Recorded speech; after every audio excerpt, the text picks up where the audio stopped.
Vi har så fundet ud af opdagelsen af pebernødder, hvad det betyder. Hallo, må jeg ikke lov til at pebernødder skal til? En pebernød ser helt enkelt ud. Emma, kom ind. Emma. Nej, du skal ikke spise min mad. Du skal ikke spise min mad. Du skal ikke spise min mad. Emma.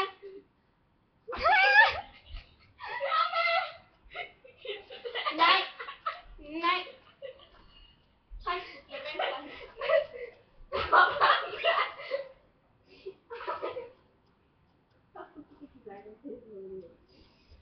Emma, kom ud. Ud med dig.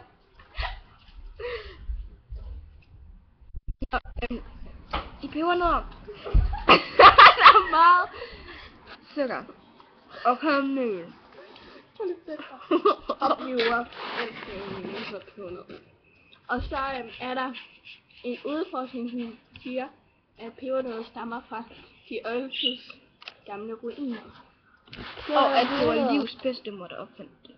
Det var alt om pebernødder.